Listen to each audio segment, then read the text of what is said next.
ಸಾಯಿರಾಮ್.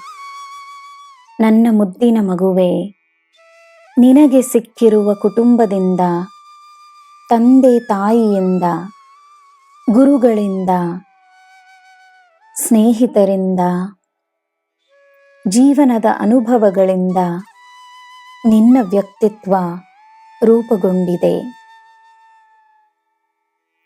ಅದೇ ರೀತಿ ಒಬ್ಬರಿಗೆ ಗುರುವಾಗಿ, ಸ್ನೇಹಿತನಾಗಿ, ತಂದೆ ತಾಯಿಯಾಗಿ ನೀನು ಅವರ ವ್ಯಕ್ತಿತ್ವವನ್ನು ರಚಿಸುತ್ತಿರುವೆ ಎಂಬುದರ ಅರಿವು ನಿನಗಿರಲಿ.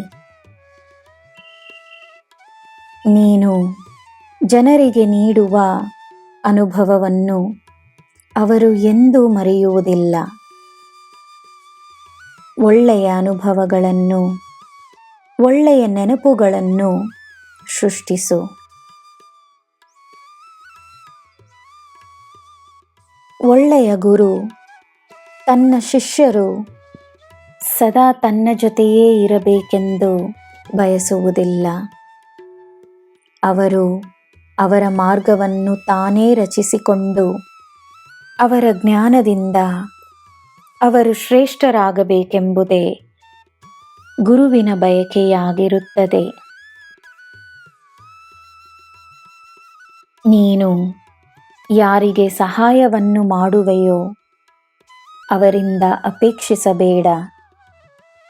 ಅವರು ಚೆನ್ನಾಗಿರಬೇಕು, ಅವರು ಜೀವನದಲ್ಲಿ ಬೆಳೆಯಬೇಕು ಎಂಬುವ ಪ್ರಾರ್ಥನೆಯನ್ನು ಮಾಡಿ ಸುಮ್ಮನೆಯಾಗು. ನೀನು ಮಾಡುವ ಒಳ್ಳೆಯ ಕಾರ್ಯಗಳನ್ನು ನಾನು ಅರಿವೆನು. ಒಂದು ಸಮಯದಲ್ಲಿ ನೀನು ಕಲಿಸಿದ ವ್ಯಕ್ತಿ ನೀನು ನೀಡಿದ ಜ್ಞಾನವನ್ನು ಬೇರೆಯವರಿಗೂ ನೀಡಿದಾಗ ಅದುವು ನಿನ್ನ ಸೇವೆಯೇ ಆಗುತ್ತದೆ. ನನ್ನ ಮಗುವೆ, ನಿನ್ನ ಊರಿಗೋಸ್ಕರ, ನೀನು ಜನ್ಮಿಸಿದ ಸ್ಥಳಕ್ಕೋಸ್ಕರ ಒಂದು ಪ್ರಾರ್ಥನೆಯನ್ನು ಮಾಡು. ಬೇರೆಯವರಿಗೋಸ್ಕರ ಮಾಡುವ ಪ್ರಾರ್ಥನೆ ಪುಣ್ಯದ ಕಾರ್ಯವಾಗುತ್ತದೆ. ನಿನ್ನ ಮಾರ್ಗದರ್ಶನ ನನ್ನ ಕರ್ತವ್ಯವಾಗಿದೆ.